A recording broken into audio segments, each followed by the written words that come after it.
Hello दोस्तों, Aaradhya race academy के YouTube channel में आप सभी का स्वागत है। दोस्तों, माध्यमिक शिक्षा बोर्ड द्वारा आयोजित रीट भर्ती परीक्षा लेवल 2 एसएसटी यानी कि सामाजिक अध्ययन के नवीनतम पाठ्यक्रम के अनुसार मॉडल पेपर की टेस्ट सीरीज शुरू की गई थी, जिसमें अपने 55 मॉडल पेपर है वो कंप्लीट हो चुके हैं। आज अपना इसमें 56 नंबर का मॉडल पेपर है। कुल 150 प्रश्न इसमें शामिल किए गए हैं और हूबहू आपको ऐसा ही पेपर है वो परीक्षा में देखने को मिलेगा।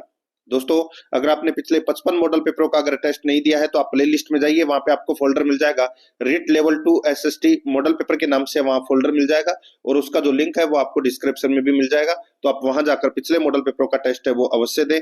और आराध्या रेस एकेडमी के यूट्यूब चैनल को अगर आपने अभी तक सब्सक्राइब नहीं किया तो सब्सक्राइब जरूर करें, बेल आइकन को दबाएं, क्लास को लाइक नहीं किया तो क्लास को लाइक करें और अपने दोस्तों के पास में शेयर जरूर करें। तो चलिए दोस्तों, शुरू करते हैं आज का अपना 56 नंबर का मॉडल पेपर। सबसे पहले अपन सामाजिक अध्ययन के 60 प्रश्न पढ़ेंगे 91 से 150 तक। उसके बाद में 1 से 90 तक अपन बाल विकास, हिंदी और संस्कृत से संबंधित प्रश्न है वो पढ़ेंगे। देखिए, आपको ये भी पता होना चाहिए कि आपके कितने प्रश्न है वो सही हो रहे हैं। देखिए, खंड 4 सामाजिक अध्ययन के 60 प्रश्न है 91 से 150 तक। देखिए, पहला प्रश्न यानी कि 91 नंबर का प्रश्न है, हड़प्पा सभ्यता के नगरों के संदर्भ में कौन सा कथन सही नहीं है। हड़प्पा सभ्यता के नगरों के संदर्भ में कौन सा कथन सही नहीं है, वो दोस्तों अपने को यहाँ पर क्या करना है, बताना है। दोस्तों, इसमें देखिए 4 कथन दे रखे हैं, अपने को बताना है कि कौन सा कथन सही है, सही नहीं है, ये पूछा है। ठीक है, देखिए, इन नगरों में कई नगरों को 2 या उससे अधिक हिस्सों में विभाजित किया गया था, बिल्कुल सही कथन है। हड़प्पा सभ्यता के बारे में यह कथन है कि इन नगरों में कई नगरों को 2 या उससे अधिक हिस्सों में विभाजित किया गया था, बिल्कुल सही बात है। आगे देखिए, सामान्यतः पश्चिमी भाग छोटा लेकिन ऊंचाई पर और पूर्वी हिस्सा बड़ा लेकिन निचले ही इलाके में बना था, दोस्तों बिल्कुल सही बात है। आगे देखिए, यहां पर सी नंबर का ऑप्शन देखिए, पुरातत्वविदों ने ऊंचाई वाले भाग को नगर दुर्ग और निचले हिस्से को निचला नगर कहा है, बिल्कुल सही बात है। आगे देखिए, इसके दोनों हिस्सों की 4 दीवारियां कच्ची ईंटों से बनाई गई थी, ये गलत हो जाएगा। दोस्तों, गलत इसलिए हो जाएगा क्योंकि नगर के दोनों हिस्सों की 4 दीवारियां है वो पक्की ईंटों से बनाई गई थी। दीवारों को मजबूत रखने के लिए दोस्तों ये विशेष प्रकार की चुनाई है वो करते थे। तो ये हड़प्पा सभ्यता से संबंधित अपना चौथा नंबर का कथन है वो इसमें गलत है, बाकी इसमें तीनों के तीनों सही है। डी नंबर का ऑप्शन बिल्कुल सही उत्तर हो जाएगा। आज का जो मॉडल पेपर है वो बहुत शानदार लेवल का है और आपको पूरा मॉडल पेपर देना है।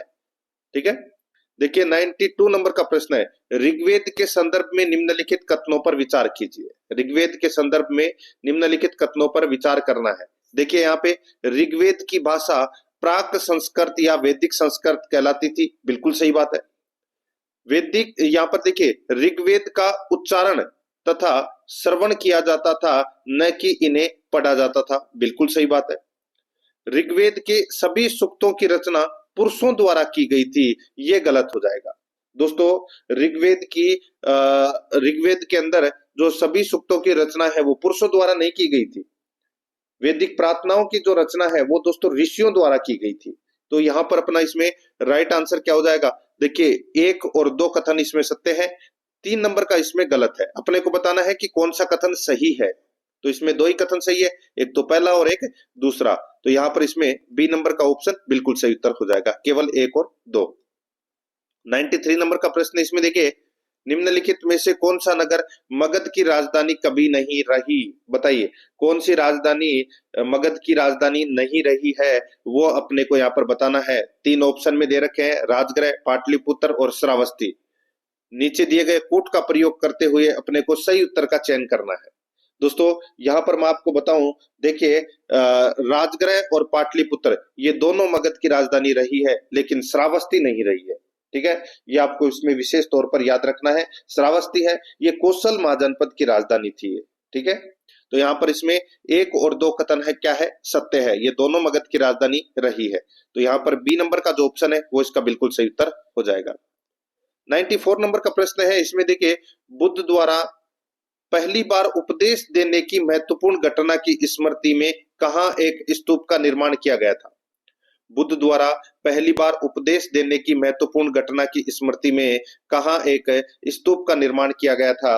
दोस्तों, इसका राइट आंसर हो जाएगा कहां पर, तो दोस्तों ये सारनाथ में किया गया था। यहाँ पर बी नंबर का जो ऑप्शन है वो इसका बिल्कुल सही उत्तर हो जाएगा, सारनाथ में। ठीक है, नेक्स्ट आगे देखिए 95 नंबर का प्रश्न है। देखिए, निम्नलिखित में से किन स्थानों पर अशोक के शिलालेख प्राप्त हुए हैं? अशोक के शिलालेख है किन स्थानों पर प्राप्त हुए हैं वो अपने को यहाँ पर बताना है। दोस्तों कूट भाषा में उत्तर देना है। ठीक है, यहाँ पर चार ऑप्शन आपके सामने दिए गए हैं, कांधार, ब्रह्मगिरी, जोगड़ और सन्नति। तो यहाँ पर इसका राइट आंसर हो जाएगा दोस्तों, देखिए जो अशोक के शिलालेख प्राप्त हुए हैं वो इन चारों स्थानों पर प्राप्त हुए हैं दोस्तों, कंधार, ब्रह्मगिरी, जोगड़ और सन्नति। ठीक है, तो यहाँ पर इसमें राइट आंसर क्या हो जाएगा? डी नंबर का ऑप्शन बिल्कुल सही, 1 2 3 4। ठीक है, आगे देखिए 96 नंबर का प्रश्न है, हरिसेन किसका दरबारी कवि था? हरिसेन किसका दरबारी कवि था? दोस्तों ये समुद्रगुप्त का दरबारी कवि था ये। ठीक है, राइट आंसर हो जाएगा समुद्रगुप्त का। यहाँ पर बी नंबर का जो ऑप्शन है वो इसका बिल्कुल सही उत्तर हो जाएगा, ये आपको इसमें याद रखना है। और इन्होंने प्रयाग प्रशस्ति की रचना की थी। 97 नंबर का प्रश्न है, इसमें देखिए निम्नलिखित में से कौन सा कथन सत्य है? कौन सा कथन सत्य है? कूट भाषा में अपने को उत्तर देना है। ठीक है दोस्तों, यहाँ पर आप देख सकते हैं, मुगल यानी कि मुगलों की सेवा में आने वाले नौकरशाह मनसबदार कहलाते थे। मुगलों की सेवा में आने वाले नौकरशाह मनसबदार कहलाते थे, बिल्कुल सही है। मनसबदारों की नियुक्ति केवल योग्यता के आधार पर की जाती थी, ये कथन है वो गलत हो जाएगा। मनसबदार अपना वेतन राजस्व एकत्रित करने वाली भूमि के रूप में पाते थे, ये भी बिल्कुल सही है। तो यहाँ पर 1 और 3 सही है, दूसरा नंबर का कथन गलत हो जाएगा, क्योंकि दोस्तों देखिए मनसबदार शब्द का प्रयोग है वो ऐसे व्यक्तियों के लिए होता था जिन्हें कोई सरकारी पद या हैसियत मिलती थी। इनकी नियुक्ति केवल योग्यता के आधार पर नहीं होती थी। मनसबदार प्रदान करना सम्राट का विशेष अधिकार था, वह किसी को भी मनसब है वो दे सकता था। ठीक है, तो यहाँ पे योग्यता के आधार पर ये चीज है वो गलत दे रखी है। तो यहाँ पर 1 और 3 कथन है वो इसमें क्या है? सत्य है, 2 इसमें गलत है। तो यहाँ पर इसमें सी नंबर का जो ऑप्शन है वो इसका बिल्कुल सही उत्तर हो जाएगा। 98 नंबर का प्रश्न, इसमें देखिए गुरु नानक द्वारा स्थापित धर्मशाल क्या था? बताइए धर्मशाल क्या था? तो दोस्तों धर्मशाल है ये उपासना एवं धार्मिक कार्यों के लिए जगह थी। ठीक है, तो वो थी दोस्तों धर्मशाल। तो यहाँ पर डी नंबर का जो ऑप्शन है वो इसका बिल्कुल सही उत्तर हो जाएगा। 99 नंबर का प्रश्न, इसमें देखिए मराठों के संदर्भ में निम्नलिखित कथनों पर विचार कीजिए। मराठों के संदर्भ में निम्नलिखित कथनों पर अपने को क्या करना है? विचार करना है। दोस्तों यहाँ पर आप देख सकते हैं, देखिए मराठों का दिल्ली पर शासन का सपना पानीपत की तीसरी लड़ाई में टूटा। दोस्तों बिल्कुल सही बात है। मराठा सरदार एक पेशवा के अंतर्गत एक कन्फेडरेसी यानी कि राज्य मंडल के सदस्य थे, बिल्कुल सही बात है। तीसरा कथन देखिए, इसमें दूसरा आंग्ल मराठा युद्ध सालबाई की संधि के साथ समाप्त हुआ, ये कथन है वो दोस्तों इसमें गलत हो जाएगा। दोस्तों जो प्रथम आंग्ल मराठा युद्ध हुआ था 1782 के अंदर, वो युद्ध के अंदर यानी कि वो युद्ध है वो सालबाई की संधि के साथ खत्म हुआ था। ठीक है, यहाँ पर ये दूसरा आंग्ल मराठा युद्ध दे रखा है, तो इसमें सालबाई की जगह क्या आएगा? तो इसमें आएगा दोस्तों सालबाई की जगह देवगांव की संधि हुई थी। ठीक है, दूसरे आंग्ल मराठा युद्ध में। ठीक है, तो यहाँ पर ये गलत दे रखा है। यहाँ पे आगे देखिए, तीसरे आंग्ल मराठा युद्ध के बाद पेशवा को कानपुर के पास बिठूर में पेंशन पर भेज दिया था। तो दोस्तों बिल्कुल सही है। तो यहाँ पर 1 2 और 4 कथन है वो क्या है? सत्य है। 1 2 और 4 कथन है वो सत्य है, तीसरा कथन इसमें गलत दे रखा है। तो यहाँ पर इसमें सी नंबर का जो ऑप्शन है वो इसका बिल्कुल सही उत्तर हो जाएगा। 100 नंबर का प्रश्न, इसमें देखिए स्थायी बंदोबस्त के संदर्भ में निम्नलिखित कथनों पर विचार कीजिए। स्थायी बंदोबस्त के संदर्भ में निम्नलिखित कथनों पर क्या करना है? विचार करना है कि कौन सा कथन है वो इसमें सत्य है, और कूट भाषा में अपने को उत्तर देना है। देखिए इसके अंतर्गत राजाओं और तालुकदारों को जमींदार के रूप में मान्यता देकर उन्हें किसान से लगान वसूलने का काम है वो दिया गया, बिल्कुल सही बात है। इस व्यवस्था के अनुसार जो जमींदार राजस्व चुकाने में विफल होता था उसकी जमींदारी छीन ली जाती थी, बिल्कुल सही बात है। तो यहाँ पर 2 कथन तो सही है, तीसरा देखिए, तीसरा कथन यहां से शुरू हो रहा है। ठीक है, देखिए इसके अंतर्गत किसानों से तय राजस्व को कभी भी बढ़ाया नहीं जा सकता था और जमीन पर किसान का अधिकार सुरक्षित रखा गया था। तो दोस्तों ये कथन है वो अपना इसमें गलत हो जाएगा। दोस्तों मैं आपको बताऊं, देखिए यहाँ पर जमींदारों की ओर से चुकाई जाने वाली राशि स्थायी रूप में तय कर दी गई थी। इसका मतलब यह था कि दोस्तों भविष्य में कभी भी उसमें इजाफा है वो नहीं किया जाएगा, परंतु यह शर्त केवल जमींदारों के लिए थी, न कि किसानों के लिए। ठीक है, तो यहाँ पर अपना इसमें किसानों के लिए दोस्तों ये लगान है वो राजस्व है वो बढ़ाया जा सकता था कभी भी। तो यहाँ पर तीसरा नंबर का कथन है वो इसमें गलत हो जाएगा। एक और दो कथन क्या है इसमें सत्य है। तो यहाँ पर सही कथन बताना था, ए नंबर का जो ऑप्शन है वो इसका बिल्कुल सही उत्तर हो जाएगा। 101 नंबर का प्रश्न है, इसमें देखिए विश्व का ऐसा कौन सा स्थान है जहां एक दिन में 4 बार ज्वार आता है। तो दोस्तों इसका राइट आंसर हो जाएगा वो है साउथ हेम्पटन। साउथ हेम्पटन, तो यहाँ पर इसमें राइट आंसर हो जाएगा सी नंबर का ऑप्शन बिल्कुल सही उत्तर हो जाएगा। कहां पर है ये? तो दोस्तों इंग्लैंड में है ये। ठीक है, नेक्स्ट आगे देखिए 102 नंबर का प्रश्न है, हरित ग्रह प्रभाव के लिए सर्वाधिक उत्तरदायी गैस कौन सी है? हरित ग्रह प्रभाव के लिए सर्वाधिक उत्तरदायी गैस कौन सी है? तो वो है दोस्तों कार्बन डाइऑक्साइड। यहाँ पर सी नंबर का ऑप्शन बिल्कुल सही उत्तर हो जाएगा। 103 नंबर का प्रश्न है, इसमें देखिए निम्नलिखित में से किस ग्रह को पृथ्वी की बहन कहा जाता है? पृथ्वी की बहन किसको कहा जाता है? तो दोस्तों शुक्र को पृथ्वी की बहन कहा जाता है। बी नंबर का ऑप्शन बिल्कुल सही उत्तर हो जाएगा। पृथ्वी और शुक्र ग्रह का आकार है वो समान है, इसलिए शुक्र को पृथ्वी की बहन या जुड़वा ग्रह है वो कहा जाता है, और शुक्र पृथ्वी का निकटतम ग्रह है, ये भी आपको याद रखना है। बी नंबर ऑप्शन बिल्कुल सही। 104 नंबर का प्रश्न इसमें देखिए कुमाऊं हिमालय की सबसे ऊंची चोटी कौन सी है? तो दोस्तों वो है नंदा देवी। कौन सी है? नंदा देवी। यहाँ पर बी नंबर का जो ऑप्शन है वो इसका राइट आंसर हो जाएगा। कहां पर स्थित है? उत्तराखंड में स्थित है। ऊंचाई कितनी है? 7,816 मीटर। ठीक है, ये भी आपको याद रखना है। आगे देखिए 105 नंबर प्रश्न है, 10 डिग्री चैनल किसे अलग करता है? दोस्तों 10 डिग्री चैनल है ये भारत के अंडमान व निकोबार द्वीप समूह के लघु अंडमान व कार निकोबार को अलग करता है। ये लघु अंडमान व कार निकोबार को अलग करता है 10 डिग्री चैनल। यहाँ पर डी नंबर का ऑप्शन बिल्कुल सही उत्तर हो जाएगा। नेक्स्ट आगे देखिए, यदि कोई स्थान ग्रीनविच से 20 डिग्री पूर्व में स्थित है तब ग्रीनविच और उस स्थान के समय में कितना अंतर होगा? ये आपको यहाँ पर बताना है। दोस्तों यदि कोई स्थान ग्रीनविच से 20 डिग्री पूर्व में स्थित है तब ग्रीनविच और उस स्थान के बीच कितने समय का अंतर होगा वो अपने को यहाँ पर बताना है। दोस्तों आप सभी को पता है कि 1 डिग्री बराबर कितना होता है? 4 मिनट। ठीक है, और यहाँ पर 20 दे रखा है तो सीधा सा है 20 इंटू 4 कर लीजिए, कितना हो जाएगा? 80 मिनट। ठीक है, तो यहाँ पर देखिए ग्रीनविच में दोपहर के 12 बजे होंगे तब उस स्थान पर दोस्तों दोपहर के 1:20 होगा। तो यहाँ पर अपना इसमें राइट आंसर हो जाएगा बी नंबर का जो ऑप्शन है वो इसका बिल्कुल सही उत्तर हो जाएगा, 1 घंटा 20 मिनट। ठीक है, आगे देखिए यहाँ पे भारत के यूरेनियम के सर्वाधिक भंडार स्थित है। भारत में यूरेनियम के सर्वाधिक भंडार कहां पर स्थित है? तो दोस्तों ये जादूगोड़ा जो झारखंड में है, यूरेनियम की खान जादूगोड़ा झारखंड में, वहां पर सर्वाधिक भंडार है यूरेनियम के।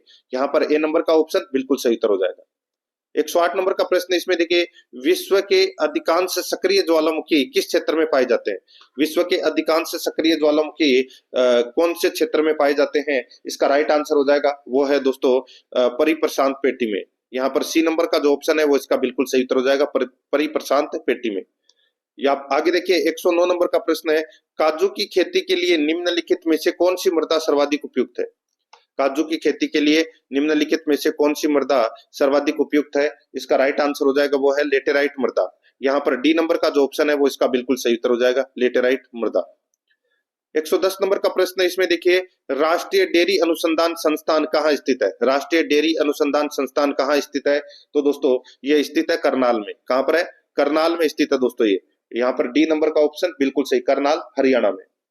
नेक्स्ट आगे देखिए 111 नंबर का प्रश्न है, संसद के किसी सदन के सदस्यों की निरर्ताओं, संसद के किसी सदन के सदस्यों की निहर्ताओं से संबंधित प्रश्नों पर विनिश्चय करने का अंतिम निर्णय किसका होगा? यानी कि योग्यताओं से संबंधित प्रश्नों पर विनिश्चय करने का जो अंतिम निर्णय है किसका होगा? राइट आंसर हो जाएगा वो है राष्ट्रपति का। राइट आंसर हो जाएगा यहाँ पे ए नंबर का ऑप्शन बिल्कुल सही उत्तर हो जाएगा। नेक्स्ट आगे देखिए यहाँ पे 112 नंबर का प्रश्न है, निम्नलिखित उद्देश्यों में से कौन सा एक है भारत के संविधान की उद्देशिका में सन्निविष्ट नहीं है? निम्नलिखित उद्देश्यों में से कौन सा एक है भारत के संविधान की उद्देशिका में सन्निविष्ट नहीं है। इसका राइट आंसर हो जाएगा वो है दोस्तों आर्थिक स्वतंत्रता। यहाँ पर बी नंबर का जो ऑप्शन है वो इसका बिल्कुल सही उत्तर हो जाएगा, आर्थिक स्वतंत्रता। 113 नंबर का प्रश्न इसमें देखिए, भारतीय सर्वोच्च न्यायालय में न्यायाधीशों की नियुक्ति कौन करता है? भारतीय सर्वोच्च न्यायालय में न्यायाधीशों की नियुक्ति कौन करता है? तो दोस्तों इसका राइट आंसर हो जाएगा वो है राष्ट्रपति। यहाँ पर बी नंबर का जो ऑप्शन है वो इसका बिल्कुल सही उत्तर हो जाएगा, राष्ट्रपति। नेक्स्ट आगे देखिए 114 नंबर का प्रश्न है, राज्यपाल की विधेयकों पर वीटो शक्ति निम्नलिखित में से किस अनुच्छेद में? राज्यपाल की विधेयकों पर वीटो शक्ति निम्नलिखित में से किस अनुच्छेद में है? वीटो शक्ति दोस्तों अनुच्छेद 200 में, अनुच्छेद 200 में है। यहाँ पर ए नंबर का ऑप्शन बिल्कुल सही उत्तर हो जाएगा। आगे देखिए, भारतीय संविधान में समता का अधिकार 5 अनुच्छेदों द्वारा प्रदान किया गया है। वो अनुच्छेद कौन से अनुच्छेद से कौन से अनुच्छेद तक है? तो दोस्तों वो है अनुच्छेद 14 से 18 तक समता के अधिकार से संबंधित है, ये मूल अधिकारों में। यहाँ पर सी नंबर का जो ऑप्शन है वो इसका बिल्कुल सही उत्तर हो जाएगा। 116 नंबर का प्रश्न इसमें देखिए, पंचायती राज व्यवस्था का उद्घाटन राजस्थान में तत्कालीन प्रधानमंत्री जवाहरलाल नेहरू द्वारा किस वर्ष में किया गया था? पंचायती राज व्यवस्था का उद्घाटन राजस्थान में तत्कालीन प्रधानमंत्री जवाहरलाल नेहरू द्वारा किस वर्ष में किया गया था? दोस्तों इसका राइट आंसर हो जाएगा वो है वर्ष 1959 में। यहाँ पर डी नंबर का ऑप्शन बिल्कुल सही उत्तर हो जाएगा, वर्ष 1959 में। 117 नंबर का प्रश्न इसमें देखिए, लिंग बोध से क्या तात्पर्य है? दोस्तों लिंग बोध से क्या तात्पर्य है? तो दोस्तों वो है लिंग आधारित भेदभाव को पहचानना और समाप्त करना, यह है लिंग बोध का अर्थ। यहाँ पर इसमें बी नंबर का ऑप्शन बिल्कुल सही उत्तर हो जाएगा। 118 नंबर का प्रश्न इसमें देखिए, संसद के प्रत्येक सदन को बैठक के लिए कौन आहूत करता है? कौन आहूत करता है? तो दोस्तों भारत के राष्ट्रपति। ठीक है, राइट आंसर हो जाएगा यहाँ पे ए नंबर ऑप्शन सही उत्तर। 119 नंबर का प्रश्न इसमें देखिए, स्वीप का पूरा नाम क्या है? स्वीप का पूरा नाम क्या है? तो दोस्तों स्वीप का पूरा नाम है सुव्यवस्थित मतदाता एवं निर्वाचक सहभागिता। सुव्यवस्थित मतदाता, शिक्षा एवं निर्वाचक सहभागिता, यह है स्वीप का पूरा नाम। तो यहाँ पर इसमें बी नंबर का जो ऑप्शन है वो इसका बिल्कुल सही उत्तर इसमें हो जाएगा, याद रखना। ठीक है, नेक्स्ट 120 नंबर का प्रश्न इसमें देखिए, वर्ष 2016 में संसद ने बाल श्रम प्रतिषेध एवं विनियमन अधिनियम 1986 में संशोधन किया है, जिसमें किशोरों 14 से 18 वर्ष को किस प्रकार के कार्य करवाने पर प्रतिबंध लगाया है? तो बताइए किस प्रकार के कार्य करवाने पर प्रतिबंध लगाया है 14 से 18 वर्ष के उम्र के बालकों के लिए? दोस्तों इसका राइट आंसर हो जाएगा वो है जोखिमकारी व्यवसायों और प्रक्रियाओं में नियोजन संबंधी कार्य। तो यहाँ पर बी नंबर का जो ऑप्शन है वो इसका बिल्कुल सही उत्तर इसमें हो जाएगा, याद रखना। नेक्स्ट आगे देखिए, यहाँ पे 121 नंबर का प्रश्न है, निम्न में से राजस्थान में थार मरुस्थल में क्षेत्रफल व जनसंख्या के प्रतिशत का सही युग्म कौन सा है? सभी को पता होगा दोस्तों 61% यानी कि 61.11% पर थार का मरुस्थल भाग है वो फैला हुआ है राजस्थान में। ठीक है, और इसमें 40% जनसंख्या निवास करती है। तो यहाँ पर ए नंबर का जो ऑप्शन है वो इसका बिल्कुल सही उत्तर हो जाएगा। 122 नंबर का प्रश्न है इसमें देखिए, निम्नलिखित जलवायु प्रदेश जिला सुमेलित कीजिए। अपने को बताना है कि कौन से जलवायु प्रदेश में कौन सा जिला है वो आता है, वो अपने को यहाँ पर बताना है। दोस्तों यहाँ पर देखिए अपने को कूट भाषा में उत्तर देना है कि कौन सा इसमें सही है। दोस्तों आप यहाँ पर देख सकते हैं अर्धशुष्क जिला, बताइए अर्धशुष्क जिला कौन सा है? दोस्तों वो है झुंझुनू। झुंझुनू है, ये अर्धशुष्क जिले में आता है। उपाद्र जलवायु प्रदेश में दोस्तों अजमेर जिला आता है। कौन सा? अजमेर। और आर्द्र जिले में दोस्तों धौलपुर आता है, और अति आर्द्र में दोस्तों बांसवाड़ा आता है। तो यहाँ पर इसमें राइट आंसर क्या हो जाएगा? 2 3 4 1, 2 3 4 1 इसका बिल्कुल सही उत्तर हो जाएगा, यानी कि बी नंबर का जो ऑप्शन है वो इसका बिल्कुल सही। नेक्स्ट आगे देखिए 123 नंबर का प्रश्न है, निम्नलिखित में से उस जिला युग्म का चयन कीजिए जिसमें लाल और पीली मृदा का विस्तार है। निम्नलिखित में से उस जिला युग्म का चयन कीजिए जिसमें लाल और पीली मृदा का विस्तार है। इसका राइट आंसर हो जाएगा वो है दोस्तों इसमें अजमेर भीलवाड़ा। यहाँ पर डी नंबर का जो ऑप्शन है वो इसका बिल्कुल सही उत्तर हो जाएगा, अजमेर भीलवाड़ा में। नेक्स्ट 124 नंबर का प्रश्न है, निम्नलिखित में से किस जिले में अधिकतम आरक्षित वन क्षेत्र का प्रसार है? निम्नलिखित में से किस जिले में अधिकतम आरक्षित वन क्षेत्र का प्रसार है? इसका सही उत्तर हो जाएगा वो है दोस्तों इसमें उदयपुर। यहाँ पर सी नंबर का जो ऑप्शन है वो इसका बिल्कुल सही उत्तर हो जाएगा, उदयपुर। आगे देखिए 125 नंबर का प्रश्न है, इंदिरा गांधी नहर परियोजना का प्रारंभिक विचार किसके दिमाग की उपज है? इंदिरा गांधी नहर परियोजना का प्रारंभिक विचार है किसके दिमाग की उपज है? तो दोस्तों किसके दिमाग की उपज है? तो दोस्तों ये कंवर सेन के दिमाग की उपज है दोस्तों। यहाँ पर ए नंबर का ऑप्शन बिल्कुल सही उत्तर इसमें हो जाएगा, याद रखना, ठीक है। नेक्स्ट आगे देखिए दोस्तों, यहाँ पे 126 नंबर का प्रश्न है, राज्य के किन जिलों में टोडगढ़ रावली वन्यजीव अभयारण्य स्थित है? टोडगढ़ रावली वन्यजीव अभयारण्य स्थित है दोस्तों, इसका सही उत्तर हो जाएगा वो है दोस्तों ये राजसमंद, ब्यावर, प्याली, राजसमंद, ब्यावर और पाली में ये टोडगढ़ रावली वन्यजीव अभयारण्य है वो स्थित है। यहाँ पर बी नंबर का जो ऑप्शन है वो इसका बिल्कुल सही उत्तर इसमें हो जाएगा, याद रखना, ठीक है।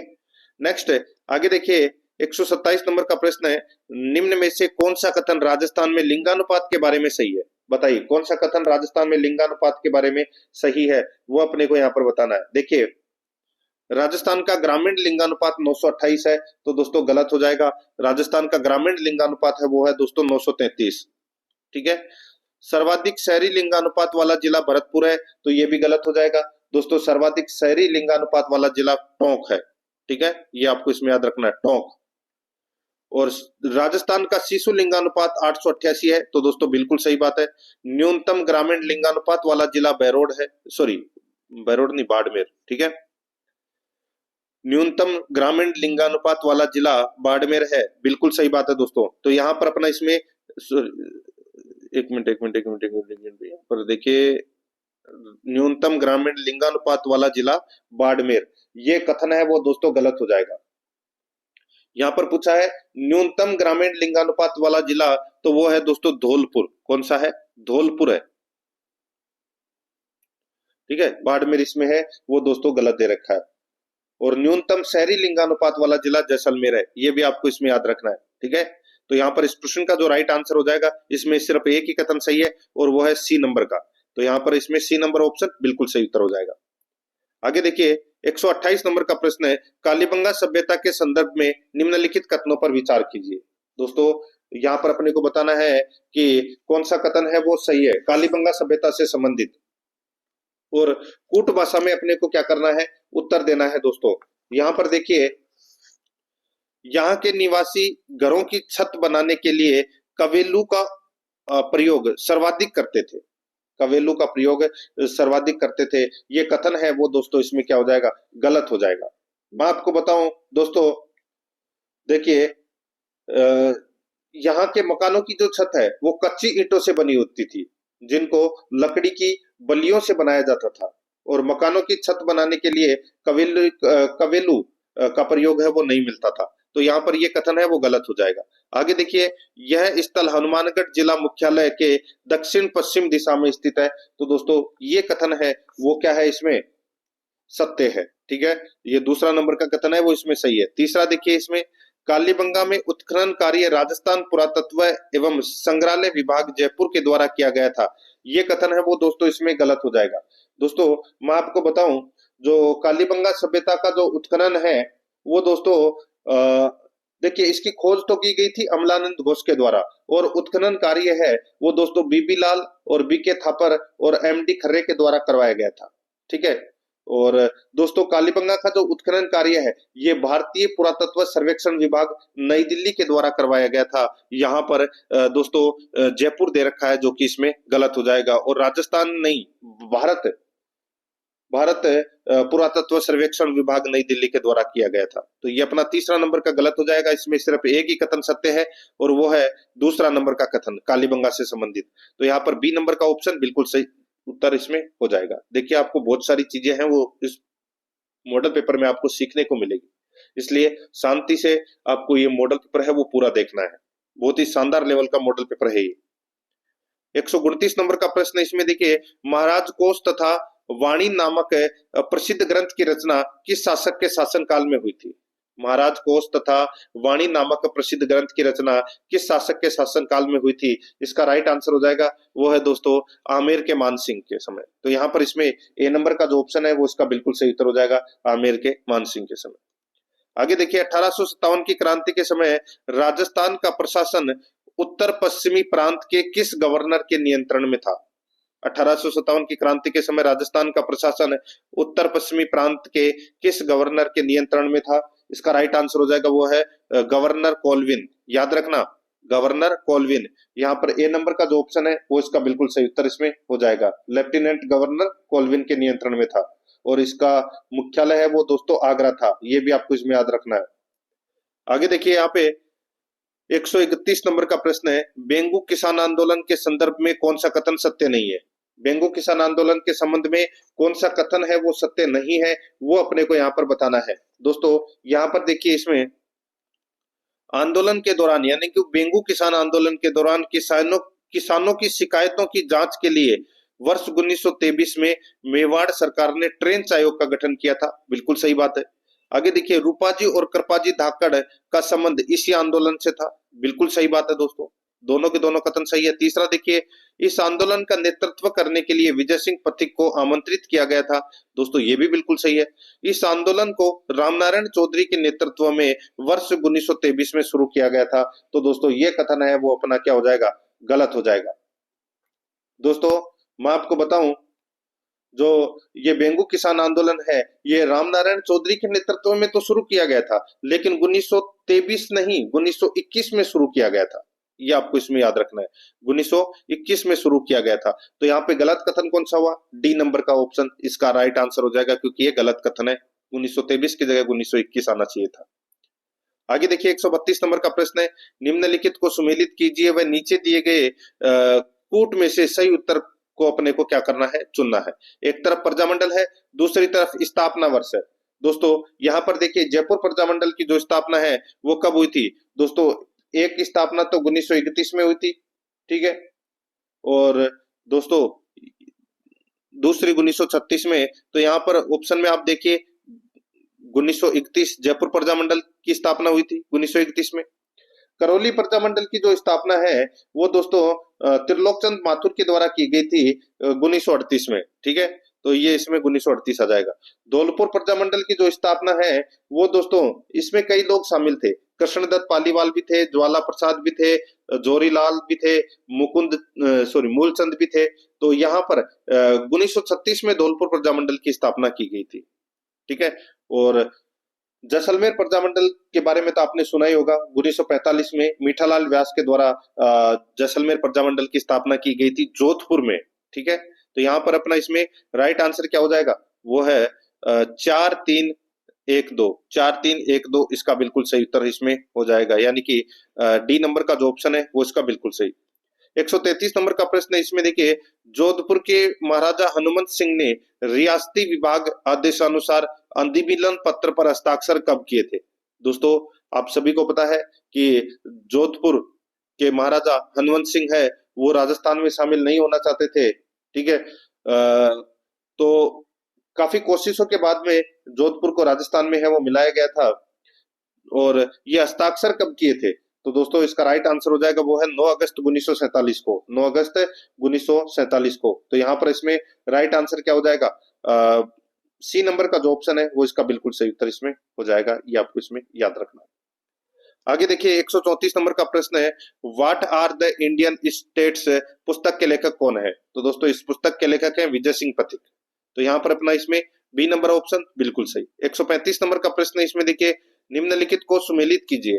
निम्नलिखित को सुमेलित करना है। यहाँ पर देखिए, सहाय दुर्ग, एक तरफ दुर्ग के प्रकार है, दूसरी तरफ है दोस्तों उनसे संबंधित क्या चीज है वो अपने को यहाँ पर बताना है।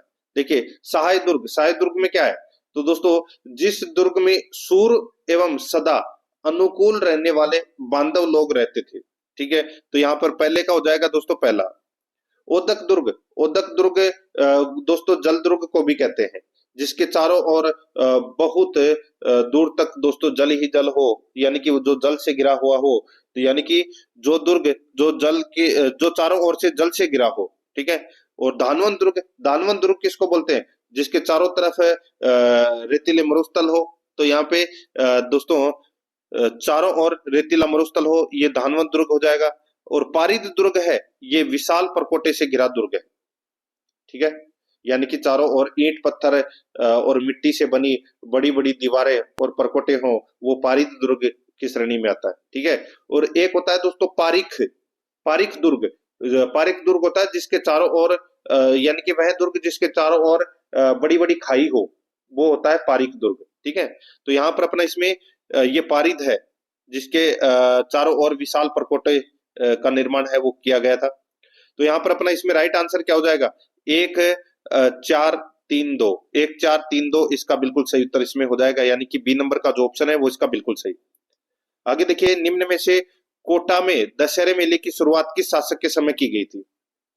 ये की गई थी महाराव उमेद सिंह के समय। सी नंबर का ऑप्शन बिल्कुल सही। नेक्स्ट 137 नंबर का प्रश्न है, अजारा की ओवरी तथा मोती महल की चित्रकला किस चित्र शैली से संबंधित है? तो दोस्तों ये संबंधित है देवगढ़ शैली से संबंधित। यहाँ पर ए नंबर का ऑप्शन बिल्कुल सही उत्तर हो जाएगा, देवगढ़ शैली से संबंधित। आगे देखिए, लोक देवता रामदेव जी को पोखरण क्षेत्र में यानी कि पोखरण क्षेत्र किसने उपहार में दिया था? लोक देवता रामदेव जी को पोखरण क्षेत्र किसने उपहार में दिया था? इसका राइट आंसर हो जाएगा वो है मल्लीनाथ जी ने। यहाँ पर सी नंबर का ऑप्शन बिल्कुल सही उत्तर हो जाएगा, मल्लीनाथ जी ने। 139 नंबर का प्रश्न इसमें देखिए, निम्नलिखित में से किस नृत्य में गिलासों, कांच के टुकड़ों तथा तलवारों पर नृत्य करते हुए शारीरिक क्रियाओं का अद्भुत संचालन होता है? बताइए, निम्नलिखित में से किस नृत्य में गिलासों, कांच के टुकड़ों तथा तलवार पर नृत्य करते हुए शारीरिक क्रियाओं का अद्भुत संचालन होता है? इसका सही उत्तर हो जाएगा वो है दोस्तों इसमें भवाई। यहाँ पर बी नंबर का ऑप्शन बिल्कुल सही उत्तर हो जाएगा, भवाई। 140 नंबर का प्रश्न इसमें देखिए, निम्नलिखित में से किस विद्वान या विद्वानों ने राजस्थानी भाषा की उत्पत्ति शोरसेनी अपभ्रंश से मानी है? निम्नलिखित में से किस विद्वान या विद्वानों ने राजस्थानी भाषा की उत्पत्ति शोरसेनी अपभ्रंश से मानी है? ये अपने को यहाँ पर बताना है दोस्तों। देखिए, इसका जो राइट आंसर क्या हो जाएगा वो अपने को यहाँ पर बताना है। यहाँ पर देखिए ऑप्शन दे रखे हैं दोस्तों, ठीक है, 5 ऑप्शन दे रखे हैं और कूट माध्यम के माध्यम से अपने को दोस्तों यहाँ पर बताना है। दोस्तों यहाँ पर देखिए, एक है नामवर सिंह, नामवर सिंह, रिचर्ड पिसल और डॉक्टर एलपी टैक्सीटोरी। ये तीनों के द्वारा दोस्तों यानी कि इन तीनों के द्वारा राजस्थानी भाषा की उत्पत्ति है वो शोरसेन अपभ्रंश बताई गई है। तो यहाँ पर 1, 3 और 4 है वो इसमें क्या है, सत्य है। तो यहाँ पर इसमें कूट भाषा में इसका सही उत्तर हो जाएगा बी नंबर का ऑप्शन बिल्कुल सही। 141 नंबर का प्रश्न इसमें देखिए, सामाजिक विज्ञान ज्ञान का वह क्षेत्र है युवाओं को आधुनिक सभ्यता के विकास को समझने में सहायता देता है, जो ऐसा करने के लिए वह अपनी विषय वस्तु को सामाजिक विज्ञान तथा सामाजिक जीवन से संबद्ध कराता है। उपयुक्त परिभाषा किसकी है? दोस्तों ये परिभाषा है ये किसकी है? तो दोस्तों इसका राइट आंसर हो जाएगा, ये परिभाषा ये मुफ्फात की है दोस्तों, ये मुफ्फात की, ठीक है। राइट आंसर हो जाएगा यहाँ पे बी नंबर का जो ऑप्शन है वो इसका बिल्कुल सही उत्तर इसमें हो जाएगा, मुफ्फात की है ये परिभाषा। नेक्स्ट आगे देखिए, यहाँ पे 142 नंबर प्रश्न है, सामाजिक विज्ञान की प्रकृति मानी जाती है, सामाजिक विज्ञान की प्रकृति मानी जाती है कैसी? तो दोस्तों इसका जो सही उत्तर हो जाएगा वो है इसमें कला और विज्ञान दोनों मानी जाती है। तो इसका राइट आंसर हो जाएगा उपरोक्त दोनों, सी नंबर ऑप्शन सही। आगे देखिए, ब्लूम ने ज्ञानात्मक उद्देश्यों को कितने भागों में बांटा है? ब्लूम ने ज्ञानात्मक उद्देश्यों को कितने भागों में बांटा है? इसका राइट आंसर हो जाएगा वो है 6 भागों में बांटा है। यहाँ पर सी नंबर का ऑप्शन बिल्कुल सही उत्तर हो जाएगा, 6 भागों में। 144 नंबर का प्रश्न इसमें देखिए, नागरिक शास्त्र की उत्पत्ति मानी जाती है, नागरिक शास्त्र की उत्पत्ति मानी जाती है तो ग्रीक भाषा से मानी जाती है दोस्तों। यहाँ पर ए नंबर का ऑप्शन बिल्कुल सही उत्तर हो जाएगा। 145 नंबर का प्रश्न इसमें देखिए, सामाजिक विज्ञान के पाठ्यक्रम को निर्धारित करने में किन किन सिद्धांतों का ध्यान है वो रखा जाता है? सामाजिक विज्ञान के पाठ्यक्रम को निर्धारित करने में किन किन सिद्धांतों का ध्यान रखा जाता है? तो यहाँ पर इसका राइट आंसर हो जाएगा वो है रुचि का सिद्धांत है, आवश्यकता का सिद्धांत है, करके सीखने का सिद्धांत है। तो यहाँ पर इसका राइट आंसर हो जाएगा उपरोक्त सभी, डी नंबर का ऑप्शन बिल्कुल सही। 146 नंबर का प्रश्न इसमें देखिए, सूक्ष्म शिक्षण का विकास कब किया गया? सूक्ष्म शिक्षण का विकास है वो कब किया गया? तो दोस्तों ये किया गया वर्ष 1961 में। यहाँ पर बी नंबर का जो ऑप्शन है वो इसका बिल्कुल सही उत्तर हो जाएगा। 147 नंबर प्रश्न है, प्रायोजना कार्य कौन सी अवधारणा पर आधारित है? प्रायोजना कार्य कौन सी अवधारणा पर आधारित है? तो इसका सही उत्तर हो जाएगा दोस्तों वो है इसमें जॉन ड्यूवी की अवधारणा पर आधारित है। तो यहाँ पर इसमें ए नंबर ऑप्शन बिल्कुल सही। आगे देखिए, कंप्यूटर किस प्रकार सहायक सामग्री है। कंप्यूटर किस प्रकार सहायक सामग्री है? तो दोस्तों ये दृश्य श्रव्य सहायक सामग्री है। सी नंबर का ऑप्शन बिल्कुल सही। आगे देखिए, प्रच्छा प्रतिमान का प्रवर्तन किसने किया? तो दोस्तों किसने किया? तो ये किया दोस्तों रिचर्ड सचमैन ने। यहाँ पर ए नंबर ऑप्शन बिल्कुल सही उत्तर हो जाएगा। आगे देखिए, मूल्यांकन की गुणात्मक विधियां कौन कौन सी है? तो कौन कौन सी है? तो दोस्तों अवलोकन है, साक्षात्कार है, संचयी अभिलेख है। तो दोस्तों ये सभी मूल्यांकन की गुणात्मक विधियां हैं। तो इसका राइट आंसर हो जाएगा उपरोक्त सभी। डी नंबर का ऑप्शन बिल्कुल सही। ये मैंने सामाजिक अध्ययन के 60 प्रश्न है वो करवाए हैं। अब अपन खंड 1 यानी कि भाषा खंड 1 में दोस्तों बाल विकास एवं शिक्षण विधियों से संबंधित 30 प्रश्न है वो पढ़ेंगे। उसके बाद में भाषा फर्स्ट हिंदी और भाषा सेकंड संस्कृत से संबंधित प्रश्न है वो पढ़ेंगे। दोस्तों रिट भर्ती परीक्षा लेवल 2 से संबंधित ऑब्जेक्टिव क्लास है वो करवा दी गई है। आप प्लेलिस्ट में जाइए, वहां पे आपको सिलेबस के अकॉर्डिंग अलग अलग फोल्डर देखने को मिल जाएंगे, जैसे कि रिट भारतीय इतिहास, रिट राजस्थान इतिहास, रिट राजस्थान भूगोल, रिट भारत का भूगोल, रिट विश्व का भूगोल, रिट एसएसटी पॉलिटिकल साइंस। इस नाम से आपको दोस्तों वहां पे अलग अलग फोल्डर मिल जाएंगे। ठीक है, तो आप वहां जाकर पिछली क्लासें हैं जो सिलेबस के अकॉर्डिंग करवाई गई है ऑब्जेक्टिव क्लास, वो जरूर देखें। और उनका लिंक है वो मैं आपको डिस्क्रिप्शन में दे दूंगा, तो आप वहां जाकर अपना टॉपिक है वो क्लियर कर सकते हैं आसानी से। अब देखिए, बाल विकास एवं शिक्षण विधियों से संबंधित है पहला प्रश्न। देखिए, बच्चों के नैतिक विकास में शिक्षक किस प्रकार अपनी अपनी भूमिका निभा सकते हैं? बच्चों के नैतिक विकास में शिक्षक किस प्रकार अपनी भूमिका निभा सकते हैं? दोस्तों महापुरुषों की जीवनियां पढ़ाकर, अच्छी आदतों का विकास करके, अच्छे उदाहरण एवं आदर्श प्रस्तुत करके। तो यहाँ पर इसका राइट आंसर हो जाएगा उपरोक्त सभी। डी नंबर का जो ऑप्शन है वो इसका बिल्कुल सही उत्तर इसमें हो जाएगा। ये आपको इसमें याद रखना है। ठीक है, आगे देखिए दोस्तों, यहाँ पे सेकंड नंबर का प्रश्न है। देखिए, ब्रजेश के अनुसार 3 वर्ष का शिशु खुश होता है, गुस्सा करता है, यह है। ब्रजेश के अनुसार 3 वर्ष का शिशु खुश होता है, गुस्सा करता है, यह है। तो दोस्तों यह क्या है? तो यह संवेगात्मक विकास है दोस्तों। बी नंबर का ऑप्शन बिल्कुल सही। 3 नंबर का प्रश्न इसमें देखिए, गर्भावस्था की किस अवधारणा में भ्रूण की तीनों परतों का निर्माण हो जाता है? गर्भावस्था की किस अवस्था में भ्रूण की तीनों परतों का निर्माण हो जाता है? इसका राइट आंसर हो जाएगा वो है भ्रूणावस्था। यहाँ पर सी नंबर का ऑप्शन बिल्कुल सही उत्तर हो जाएगा। 4 नंबर का प्रश्न इसमें देखिए, जीन पियाजे के संज्ञानात्मक विकास सिद्धांत के अनुसार संवेदी पेशीय अवस्था की समयावधि है। जीन पियाजे के संज्ञानात्मक विकास सिद्धांत के अनुसार संवेदी पेशीय अवस्था की समयावधि है। दोस्तों इसका राइट आंसर हो जाएगा वो है जन्म से 2 वर्ष तक। यहाँ पर ए नंबर का ऑप्शन बिल्कुल सही उत्तर हो जाएगा, जन्म से 2 वर्ष तक। आगे देखिए, एरिक्सन के अनुसार मनोसामाजिक विकास की किस अवस्था में पहचान बनाम भ्रांति संघर्ष होता है? एरिक्सन के अनुसार मनोसामाजिक विकास की किस अवस्था में पहचान बनाम भ्रांति संघर्ष होता है? इसका राइट आंसर हो जाएगा वो है किशोरावस्था। यहाँ पर बी नंबर का ऑप्शन बिल्कुल सही उत्तर हो जाएगा। 6 नंबर का प्रश्न इसमें देखिए, बालक के विकास में विद्यालय की भूमिका है। बालक के विकास में विद्यालय की भूमिका है, तो विद्यालय की भूमिका क्या है? दोस्तों देखिए, विद्यालय के स्वच्छ एवं प्रजातांत्रिक वातावरण से बच्चों में सहयोग की भावना विकसित होती है, बिल्कुल सही है। बच्चा सामाजिकरण एवं सहयोग का पाठ अपने विद्यालय से सीखता है, बिल्कुल सही है। विद्यालय में विभिन्न खेलकूद व सह शैक्षणिक कार्यक्रमों से बच्चों का शारीरिक विकास होता है, दोस्तों बिल्कुल सही है। तो यहाँ पर इसका राइट आंसर क्या हो जाएगा? उपरोक्त सभी। डी नंबर का ऑप्शन बिल्कुल सही उत्तर हो जाएगा। 7 नंबर का प्रश्न इसमें देखिए, अभिरुचि, अभिवृत्ति, अभियोग्यता, उपलब्धि तथा लिंग कौन सा या कौन सी विभिन्नताओं के क्षेत्र हैं? अभिरुचि, अभिवृत्ति, अभियोग्यता, उपलब्धि तथा लिंग कौन सी विभिन्नताओं के क्षेत्र हैं? इसका राइट आंसर हो जाएगा दोस्तों वो है इसमें व्यक्तिगत विभिन्नताएं। यहाँ पर बी नंबर का ऑप्शन बिल्कुल सही उत्तर हो जाएगा। 8 नंबर का प्रश्न इसमें देखिए, एनईपी 2020 के अनुसार शिक्षा में सुधार के लिए क्या किया जाएगा? तो बताइए, शिक्षा में सुधार के लिए क्या किया जाएगा? तो दोस्तों वो है शिक्षा के लिए वित्तीय संसाधनों में वृद्धि की जाएगी। यहाँ पर बी नंबर का ऑप्शन बिल्कुल सही उत्तर हो जाएगा। 9 नंबर का प्रश्न इसमें देखिए, व्यक्तित्व की व्यक्ति अध्ययन विधि के प्रवर्तक हैं। व्यक्तित्व की व्यक्ति अध्ययन विधि के प्रवर्तक हैं, तो वह है दोस्तों टाइडमैन। यहाँ पर सी नंबर का ऑप्शन बिल्कुल सही उत्तर हो जाएगा, टाइडमैन। 10 नंबर का प्रश्न इसमें देखिए, व्यक्तित्व मापन के मनोविश्लेषण परीक्षण के जनक माने जाते हैं। व्यक्तित्व मापन के मनोविश्लेषण परीक्षण के जनक माने जाते हैं, तो वो है सिगमंड फ्राइड। तो यहाँ पर ए नंबर का जो ऑप्शन है वो इसका बिल्कुल सही उत्तर हो जाएगा, Sigmund Freud.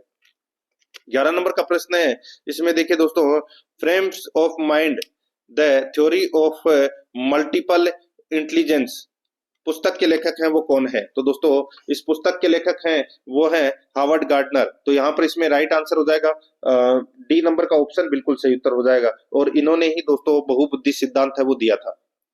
D number option सही उत्तर। आगे देखिए, बुद्धि के एक कारक सिद्धांत के प्रतिपादक हैं तो वो कौन है? तो वो है अल्फ्रेड बिने।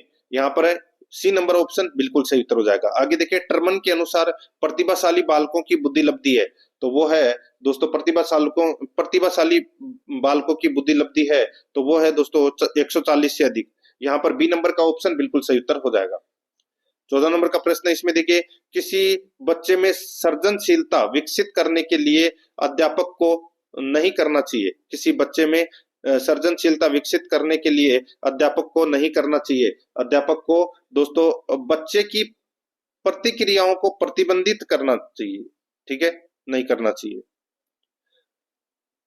किसी बच्चे में सृजनशीलता विकसित करने के लिए अध्यापक को नहीं करना चाहिए, तो बच्चे की प्रतिक्रियाओं को प्रतिबंधित करना है वो नहीं चाहिए। तो यहाँ पर अपना इसमें डी नंबर का ऑप्शन बिल्कुल सही उत्तर हो जाएगा। 15 नंबर का प्रश्न इसमें देखिए, डिस्ग्राफिया से ग्रसित बच्चों में निम्नलिखित लक्षण देखा जा सकता है। तो दोस्तों वो है मिश्रित शब्दों को लिखने में कठिनाई होना। तो यहाँ पर ए नंबर का ऑप्शन बिल्कुल सही उत्तर हो जाएगा, ठीक है, अशुद्ध रूप से लिखना। नेक्स्ट आगे देखिए, एक यहाँ पर 16 नंबर का प्रश्न है, निम्नलिखित में से अधिगम सक्षम बालक की विशेषता है। निम्नलिखित में से अधिगम सक्षम बालक की विशेषता है तो वो है दोस्तों ध्यान केंद्रित न कर पाना। यहाँ पर सी नंबर का ऑप्शन बिल्कुल सही उत्तर इसमें हो जाएगा। 17 नंबर का प्रश्न इसमें देखिए, बच्चों में पिछड़ेपन को दूर करने के लिए कौन सा उपाय किया जाना चाहिए? बच्चों में पिछड़ेपन को दूर करने के लिए कौन सा उपाय किया जाना चाहिए? इसका जो सही उत्तर हो जाएगा वो है इसमें विशेष कक्षाओं का आयोजन हो, आवश्यक शैक्षिक सामग्रियों की व्यवस्था की जाए, बच्चों को परिवार में उचित वातावरण प्रदान किया जाना चाहिए। तो यहाँ पर इसका राइट आंसर हो जाएगा उपरोक्त सभी। डी नंबर का ऑप्शन बिल्कुल सही। 18 नंबर का प्रश्न इसमें देखिए, पन्नादाय बाल गोपाल योजना के तहत दूध का वितरण सप्ताह में किस किस दिन किया जाता है? पन्नादाय बाल गोपाल योजना के तहत दूध का वितरण सप्ताह में किस किस दिन किया जाता है? इसका राइट आंसर हो जाएगा वो है मंगलवार व शुक्रवार। यहाँ पर सी नंबर का ऑप्शन बिल्कुल सही उत्तर हो जाएगा। 19 नंबर का प्रश्न इसमें देखिए, सीखना व्यवहार में उत्तरोत्तर सामंजस्य की एक प्रक्रिया है, यह कथन किसने दिया? तो दोस्तों ये कथन दिया किसने? तो ये स्किनर ने दिया। यहाँ पर ए नंबर का ऑप्शन बिल्कुल सही उत्तर हो जाएगा। 20 नंबर का प्रश्न इसमें देखिए, अनुबंधित अनुक्रिया सिद्धांत का प्रतिपादन किसने किया? तो दोस्तों ये किया आईपी पावलोव ने। तो यहाँ पर सी नंबर का ऑप्शन बिल्कुल सही उत्तर हो जाएगा। 21 नंबर का प्रश्न इसमें देखिए, निम्नलिखित में से कौन सा एक है बांडुरा की मॉडलिंग प्रक्रिया का आवश्यक तत्व नहीं है? निम्नलिखित में से कौन सा एक है बांडुरा की मॉडलिंग प्रक्रिया का आवश्यक तत्व नहीं है? तो इसका राइट आंसर हो जाएगा वो है अवधान है, धारणा है, पुनः प्रस्तुतिकरण है, लेकिन असंतुलन नहीं है। तो यहाँ पर इसमें डी नंबर ऑप्शन बिल्कुल सही। 22 नंबर का प्रश्न है, अधिगम स्थानांतरण के समरूप तत्वों के सिद्धांत का संबंध किससे है? तो दोस्तों वो संबंध है थॉर्नडाइक से। यहाँ पर बी नंबर ऑप्शन बिल्कुल सही। निम्नलिखित में से कौन सा सीखने के पठार बनने का कारण है? बताइए, निम्नलिखित में से कौन सा सीखने के पठार बनने का कारण है? दोस्तों इसका राइट आंसर हो जाएगा रुचि का अभाव, थकान, अभिप्रेरणा की कमी। तो इसका राइट आंसर हो जाएगा उपरोक्त सभी। डी नंबर ऑप्शन बिल्कुल सही। 24 नंबर का प्रश्न है, निम्नलिखित में से कौन सा एक बाह्य अभिप्रेरणा का तत्व नहीं है? तो बाह्य अभिप्रेरणा का तत्व दोस्तों नींद नहीं है, ठीक है। तो यहाँ पर सी नंबर ऑप्शन बिल्कुल सही। आगे देखिए, निम्नलिखित में से कौन सा एक चिंतन के संबंध में असत्य कथन है? चिंतन के संबंध में असत्य कथन कौन सा है? तो दोस्तों यहाँ पर देखिए, चिंतन एक व्यक्त तथा दृश्य व्यवहार है। चिंतन एक व्यक्त तथा दृश्य व्यवहार है, ये कथन है वो दोस्तों इसमें असत्य है। तो यहाँ पर अपना इसमें बी नंबर का जो ऑप्शन है वो इसका बिल्कुल सही उत्तर इसमें हो जाएगा, ठीक है। गैरेट के अनुसार दोस्तों, एक वैज्ञानिक है गैरेट, ठीक है, उनके अनुसार चिंतन एक अव्यक्त तथा अदृश्य व्यवहार है, ठीक है, ये आपको इसमें याद रखना है। तो यहाँ पर बी नंबर ऑप्शन बिल्कुल सही। आगे देखिए, SIQE का पूरा नाम क्या है? तो दोस्तों इसका पूरा नाम हो जाएगा, इसको अपन बोल सकते हैं दोस्तों सतत एवं व्यापक मूल्यांकन। तो यहाँ पर इसमें राइट आंसर हो जाएगा state initiative for quality education. तो यहाँ पर इसमें राइट आंसर सी नंबर का ऑप्शन बिल्कुल सही। ठीक है, आगे देखिए दोस्तों, यहाँ पे 27 नंबर का प्रश्न है, प्रथम बार व्यक्तिगत ढंग से शिक्षा के क्षेत्र में क्रियात्मक अनुसंधान का प्रयोग किसने किया? तो वो किया दोस्तों स्टीफन एम कोरे ने। यहाँ पर ए नंबर ऑप्शन बिल्कुल सही। 28 नंबर का प्रश्न है, आरटीई एक्ट 2009 की कौन सी धारा के तहत विद्यालय में छात्र शिक्षक अनुपात का उल्लेख किया गया? तो इसका सही उत्तर हो जाएगा वो है दोस्तों धारा 25 में। तो यहाँ पर इसमें सही उत्तर डी नंबर का ऑप्शन बिल्कुल सही उत्तर हो जाएगा। आगे देखिए 29 नंबर का प्रश्न है, वर्तमान समय में मूल्यांकन की प्रकृति है। वर्तमान समय में मूल्यांकन की प्रकृति है तो ये दोस्तों बाल केंद्रित प्रक्रिया है ये मूल्यांकन। तो यहाँ पर इसमें बी नंबर का ऑप्शन बिल्कुल सही उत्तर हो जाएगा। आगे देखिए 30 नंबर का प्रश्न है, एनसीएफ 2005 निम्न शिक्षण विधि द्वारा सिखाने का सुझाव देती है। एनसीएफ 2005 निम्न शिक्षण विधि द्वारा सिखाने का सुझाव देती है। दोस्तों इसका राइट आंसर हो जाएगा सामूहिक विधि द्वारा सीखना। यहाँ पर बी नंबर का जो ऑप्शन है वो इसका बिल्कुल सही उत्तर इसमें हो जाएगा। अब दोस्तों अपन भाषा फर्स्ट हिंदी से संबंधित प्रश्न है वो पढ़ेंगे। ठीक है, 31 से लेकर और 60 तक। दोस्तों देखिए यहाँ पे 31 नंबर का प्रश्न है, मैंने भवानी से अपने साथ चलने के लिए कहा, किस प्रकार का वाक्य है ये? दोस्तों ये वाक्य है, ये मिश्र वाक्य है। ठीक है, कौन सा वाक्य है? मिश्र वाक्य। तो यहाँ पर अपना इसमें राइट आंसर हो जाएगा डी नंबर का ऑप्शन बिल्कुल सही। नेक्स्ट आगे देखिए, करपट का तद्भव रूप क्या हो जाएगा? करपट का तद्भव रूप दोस्तों, करपट का तद्भव रूप हो जाएगा कपड़ा। ठीक है, राइट आंसर हो जाएगा डी नंबर ऑप्शन सही। आगे देखिए, मृगपति शब्द किसका पर्यायवाची है? ये पर्यायवाची है दोस्तों सिंह का। डी नंबर ऑप्शन बिल्कुल सही। आगे देखिए, अचलदास खिचड़ी वचनी का किंडरी रचना है। किसकी रचना है अचलदास खिचड़ी वचनी का? राइट आंसर हो जाएगा शिवदास गार्डन। यहाँ पर ए नंबर ऑप्शन बिल्कुल सही। नेक्स्ट आगे देखिए, सुशिक्षित और स्वच्छ शब्दों में किन उपसर्गों का प्रयोग हुआ है? सुशिक्षित और स्वच्छ शब्द में उपसर्ग कौन सा लगा हुआ है? राइट आंसर हो जाएगा दोस्तों इसमें देखिए दोनों के अंदर सु उपसर्ग लगा हुआ है। ठीक है, सु प्लस शिक्षित और सु प्लस अच्छ यानी कि स्वच्छ। तो यहाँ पर इसमें सी नंबर का ऑप्शन बिल्कुल सही। 36 नंबर का प्रश्न है, 36 से 40 तक दोस्तों अपने को गद्यांश को पढ़कर उत्तर देना था। ठीक है, मैं गद्यांश नहीं पढ़ रहा हूँ, डायरेक्ट चल रहा हूँ दोस्तों। देखिए 36 नंबर का प्रश्न है, बालक के सामने एक ही लक्ष्य था, वाक्य किस काल का उदाहरण है? तो दोस्तों ये उदाहरण है पूर्ण भूतकाल का। तो यहाँ पर अपना इसमें बी नंबर का ऑप्शन बिल्कुल सही। 37 नंबर का प्रश्न है, उसने अपने अंदर के डर को भी समाप्त यानी कि परास्त कर दिया। उसने अपने अंदर के डर को भी परास्त कर दिया। तो यहाँ पर रेखांकित शब्द का अर्थ है दोस्तों, रेखांकित शब्द का अर्थ बताना है। अब मैं यहाँ पे आपको रेखांकित है वो परास्त कर देता हूँ। ये अपना परास्त है, ये क्या है? रेखांकित है। ठीक है, तो परास्त शब्द का अर्थ है वो क्या हो जाएगा? सीधा सा है, परास्त मतलब पराजय या पराजित। क्या होगा? ऑप्शन में देखिए पराजय भी दे रखा है और पराजित भी दे रखा है। तो इस प्रश्न का जो सही उत्तर हो जाएगा वो है दोस्तों इसमें पराजित होगा। ठीक है, यहाँ पर सी नंबर का ऑप्शन बिल्कुल सही।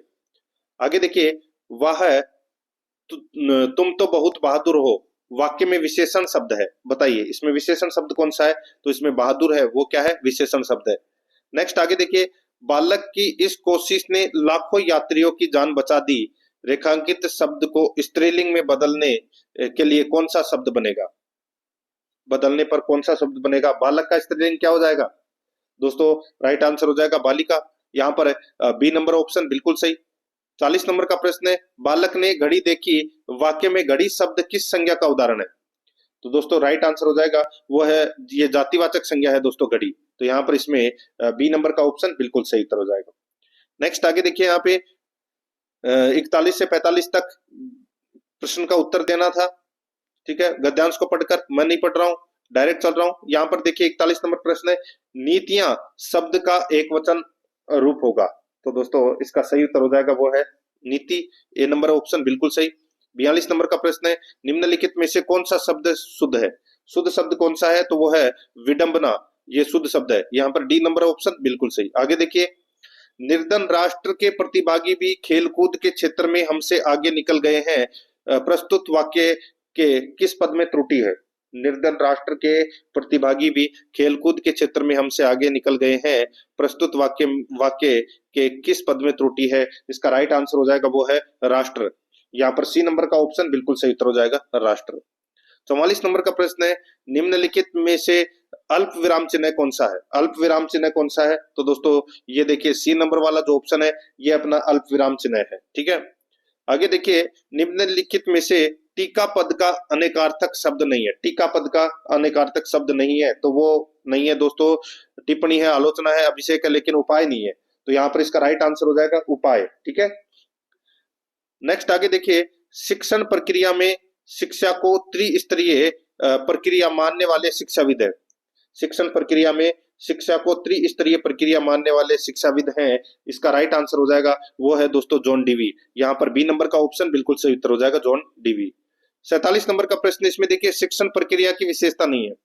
शिक्षण प्रक्रिया की विशेषता नहीं है तो इसमें देखिए शिक्षण प्रक्रिया उद्देश्यों की पूर्ति नहीं है।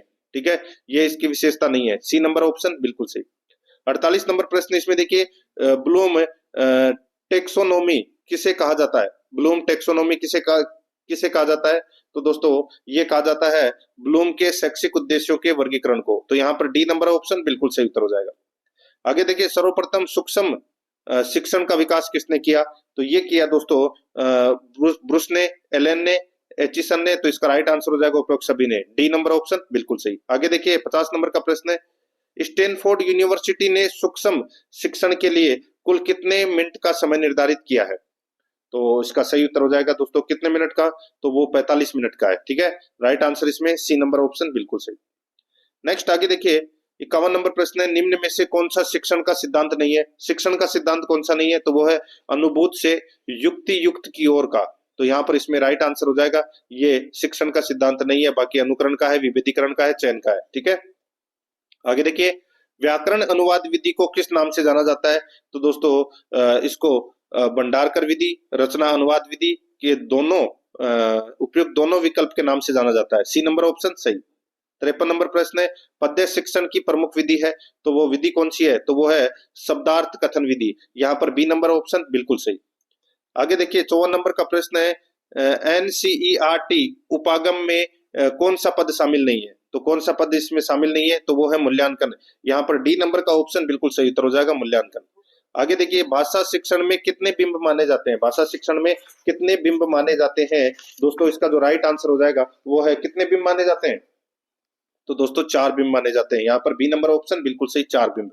नेक्स्ट आगे देखिए, संभाषण कौशल के विकास में सहायक है। संभाषण कौशल के विकास में सहायक है दोस्तों वो है कहानी सुनना, संवाद पाठ, वाद विवाद। तो इसका राइट आंसर हो जाएगा उपरोक्त सभी। डी नंबर ऑप्शन बिल्कुल सही। 57 नंबर प्रश्न है, इसमें देखिए किसी कक्षा के बच्चों को सर्वाधिक अधिगम के लिए एक कुशल अध्यापक को कौन सा साधन काम में लेना चाहिए? किसी कक्षा के बच्चों को सर्वाधिक अधिगम के लिए एक कुशल अध्यापक को कौन सा साधन काम में लेना चाहिए? तो दोस्तों इसका राइट आंसर हो जाएगा वो है इसमें भूमिका निर्वाह में सहभागिता। यहाँ पर ए नंबर का ऑप्शन बिल्कुल सही उत्तर हो जाएगा। आगे देखिए, हिंदी भाषा शिक्षण में चुनौतियां मानी जाती है। हिंदी भाषा शिक्षण में चुनौतियां मानी जाती है। राइट आंसर हो जाएगा वो है दोस्तों पाठ को लक्ष्य मानना, भाषा प्रयोगशाला का प्रयोग। तो इसका राइट आंसर हो जाएगा विकल्प ए व बी दोनों। आगे देखिए, मूल्यांकन परीक्षण की विशेषता नहीं है। तो कौन सी विशेषता नहीं है मूल्यांकन परीक्षण की?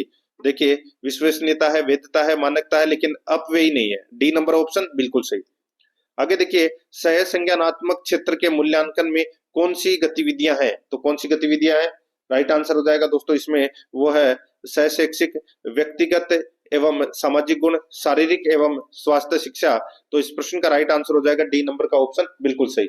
अब अपन दोस्तों भाषा सेकंड संस्कृत से संबंधित प्रश्न है वो पढ़ेंगे। ठीक है दोस्तों, इससे पहले मैं आपको बता देता हूँ आराध्या RS एकेडमी के यूट्यूब चैनल को अगर आपने अभी तक सब्सक्राइब नहीं किया तो चैनल को सब्सक्राइब जरूर करें, बेल आइकन को दबाएं ताकि नोटिफिकेशन है वो आपके पास में निरंतर पहुंचता रहे। और क्लास को जिसने लाइक नहीं किया एक बार सभी के सभी मित्र हैं वो क्लास को लाइक जरूर करें और अपने दोस्तों के पास में फेसबुक व्हाट्सएप ग्रुप पे दोस्तों आपको शेयर करना है। देखिए मुझे संस्कृत कम आती है तो आपको स्क्रीन के ऊपर है वो ज्यादा ध्यान देना है। देखिए 61 नंबर का प्रश्न, निम्नलिखित सूक्ते समुचित पदेन रिक्त स्थानम पूर्यत। रिक्त स्थान को भरना है। यहाँ पर देखिए नहीं ज्ञानेन पवित्र में विद्यते। तो दोस्तों खालिस्तान में क्या आएगा, तो इसका राइट आंसर हो जाएगा, इसमें आएगा दोस्तों सदर्शम। तो यहाँ पर सी नंबर का ऑप्शन बिल्कुल सही उत्तर हो जाएगा, सदर्शम। ठीक है, नेक्स्ट आगे देखिए, माला इत्यत्र किम लिंगम अस्ति, सही उत्तर हो जाएगा वो है दोस्तों स्त्रीलिंगम, बी नंबर ऑप्शन बिल्कुल सही उत्तर हो जाएगा। आगे देखिए 63 नंबर का प्रश्न है, या भाषा अध्यापनीय सा सौ माध्यमेनेव बोधनीय यथा संस्कृतम संस्कृत माध्यमेन ओंगल भाषा आंग्ल माध्यमेन इति कस्य विधे गुण अस्ति। तो यहाँ पर इसका राइट आंसर हो जाएगा वो है दोस्तों ये प्रत्यक्ष विधि है। ठीक है, प्रत्यक्ष विधि, तो यहाँ पर बी नंबर ऑप्शन बिल्कुल सही। नेक्स्ट आगे देखिए, यहाँ पे देखिए यण संधि उदाहरणम किम, बताइए यण संधि का उदाहरण कौन सा है, तो यहाँ पर इसका राइट आंसर हो जाएगा न्यून। तो यहाँ पर बी नंबर ऑप्शन बिल्कुल सही। आगे देखिए शिक्षाया प्रमुखम उद्देश्यम किम भवेत, शिक्षा का प्रमुख उद्देश्य क्या होना चाहिए, सही उत्तर हो जाएगा वो है दोस्तों देखिए सर्वांगीण विकास। तो यहाँ पर इसमें राइट आंसर हो जाएगा सी नंबर ऑप्शन सही। 66 नंबर का प्रश्न है, श्रुतवान इत्यत्र का प्रत्यय, सही उत्तर हो जाएगा वो है दोस्तों इसमें कत्वतु, यहाँ पर ए नंबर का ऑप्शन बिल्कुल सही। आगे देखिए वृषागमे चारुमरुम विहाय क्वांत्रे कश्यापि रमेचितम सरह सु वर्षा समेपि अस्मिन् शरत प्रश्नम सलीलम चकास्ति अस्मिन् उपयुलिखित पदे किम छंद वर्तते, बताइए। तो दोस्तों यहाँ पर इसका राइट आंसर हो जाएगा, इसमें छंद कौन सा है, तो यहाँ पर इसमें राइट आंसर हो जाएगा दोस्तों इसमें उपजाति, यहाँ पर बी नंबर ऑप्शन बिल्कुल सही। आगे देखिए गद्यांश से संबंधित अपने को उत्तर देना था 68 से 72 तक। ठीक है, डायरेक्ट चल रहा हूं।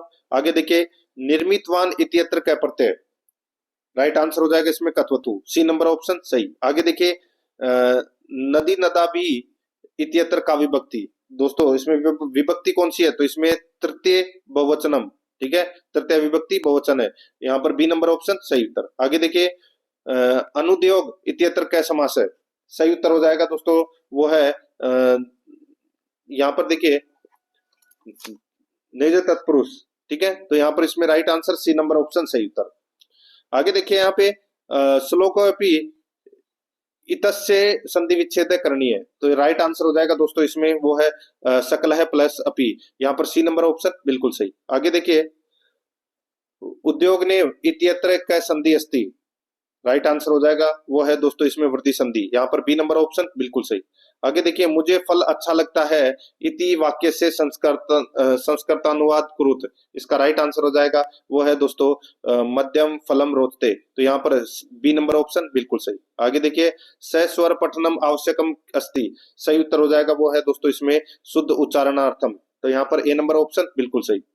आगे देखिए संस्कृते मौखिक परीक्षा कस्य कौशल से मूल्यांकन कर्तु न शक्यते, तो यहाँ पर इसका राइट आंसर हो जाएगा वो है लेखन से, यहाँ पर डी नंबर ऑप्शन बिल्कुल सही। आगे देखिए संस्कृत भाषा शिक्षण प्रथम मौखिक कार्य तथा लिखित कार्य च भवेत इत्यत्र संस्कृत भाषा शिक्षण सिद्धांतक है, राइट आंसर हो जाएगा वो है दोस्तों अनुपात से क्रमस्य च सिद्धांत है, यहाँ पर बी नंबर का ऑप्शन बिल्कुल सही। आगे देखिए उदाहरणानि प्रस्तुये नियम से कथनम इति का विधि, राइट आंसर हो जाएगा वो है दोस्तों इसमें निगमन विधि, यहाँ पर बी नंबर का ऑप्शन बिल्कुल सही। आगे देखिए यनांग विकार कारक प्रकरण से इदम सूत्रम कस्या विभक्तया विधायकम अस्ति, तो दोस्तों इसका जो सही उत्तर हो जाएगा वो है इसमें तृतीय विभक्ति। ठीक है, राइट आंसर हो जाएगा यहाँ पे बी नंबर ऑप्शन बिल्कुल सही। आगे देखिए यहाँ पे सत्संगति किम न करोति पुषाम इत्यत्र रिक्त स्थानम पूर्यत्वा उचित शब्द अस्ति, सही उत्तर हो जाएगा वो है दोस्तों इसमें कथ है, बी नंबर का ऑप्शन बिल्कुल सही। 80 नंबर प्रश्न है, इसमें देखिए मति शब्द से सप्तमी विभक्तया द्विवचनम किम रूपम भविष्यति, राइट आंसर हो जाएगा वो है दोस्तों इसमें मतियो। ठीक है, बी नंबर ऑप्शन बिल्कुल सही। आगे देखिए संस्कृत भाषा कौशल से प्रथम कौशलम अस्ति, राइट आंसर हो जाएगा दोस्तों वो है श्रवणम, यहाँ पर सी नंबर ऑप्शन बिल्कुल सही। आगे देखिए पठने दुर्बल छात्राणाम कृते कीदृशम शिक्षणम प्रदीते, तो इसका सही उत्तर हो जाएगा वो है इसमें उपचारात्मकम शिक्षणम, तो यहाँ पर सी नंबर का ऑप्शन बिल्कुल सही उत्तर हो जाएगा। आगे देखिए अपठित पद्यांश से संबंधित प्रश्न है 83 से 87 तक। ये देखिए पद्यांश है, मैं आपको डायरेक्ट बता रहा हूँ। उपरोक्त पद्यांश से, देखिए ये पद्यांश है, उपरोक्त पद्यांश से प्रयुक्तम अलंकार से नाम किम। तो बताइए कौन सा अलंकार है। तो इसमें अलंकार हो जाएगा दोस्तों दृष्टांत है अलंकार है, तो यहाँ पर बी नंबर ऑप्शन बिल्कुल सही। आगे देखिए अनित्वा इत्यत्र प्रयुक्त प्रथमस्ति, इसका सही उत्तर हो जाएगा वो है दोस्तों इसमें कत्वा, यहाँ पर बी नंबर का ऑप्शन बिल्कुल सही उत्तर हो जाएगा। आगे देखिए नाव तिष्ठते इतस्य संधि विच्छेद वर्तते, राइट आंसर हो जाएगा वो है न प्लस अवतिष्ठते, तो यहाँ पर इसमें right answer A number option हो जाएगा। आगे देखिए विपक्ष मखिली करते इत्यत्र प्रयुक्त है प्रत्यम किम, तो यहाँ पर इसका राइट आंसर हो जाएगा वो है लेप, यहाँ पर बी नंबर ऑप्शन बिल्कुल सही उत्तर हो जाएगा। 87 नंबर प्रश्न इसमें देखिए दूली मुंदकम इतस्य संधि विच्छेद वर्तते, तो यहाँ पर इसका राइट आंसर हो जाएगा वो है धूलिम प्लस उदकम, तो यहाँ पर इसमें बी नंबर ऑप्शन बिल्कुल सही। आगे देखिए भू धातो लंग लकारे उत्तम पुरुष से बहुवचन से रूपम अस्ति, सही उत्तर हो जाएगा वो है दोस्तों अभवाम, यहाँ पर ए नंबर ऑप्शन बिल्कुल सही। नेक्स्ट आगे देखिए शिक्षण कक्षाया कम आश्रित पाठ्यति, शिक्षक कक्षा में किसको आधार करके पढ़ाता है, राइट आंसर हो जाएगा वो है सुधाखंडम पाठ्य पुस्तकम श्यामपट्टम, तो ये इसका राइट आंसर हो जाएगा सर्वम, डी नंबर ऑप्शन बिल्कुल सही। आगे देखिए छात्राणाम गृह कार्य से मूल्यांकनम भवितु शक्नोति, तो दोस्तों इसका राइट आंसर हो जाएगा वो है इसमें आंतरिक मूल्यांकन, तो यहाँ पर सी नंबर का जो ऑप्शन है वो इसका बिल्कुल सही उत्तर इसमें हो जाएगा। तो दोस्तों इसी के साथ मैंने आपको ये मॉडल पेपर है वो कंप्लीट करवा दिया है। प्रश्न आपको कैसे लगे कमेंट में जरूर बताएं, और पिछले मॉडल पेपर नहीं देखे हैं तो वो जरूर देखें, और आराध्या रेस एकेडमी के यूट्यूब चैनल को सब्सक्राइब जरूर करें, बेल आइकन को दबाएं, क्लास को लाइक नहीं किया तो क्लास को लाइक करें और अपने दोस्तों के पास में शेयर जरूर करें। मिलते हैं दोस्तों नेक्स्ट क्लास में। जय हिंद जय भारत।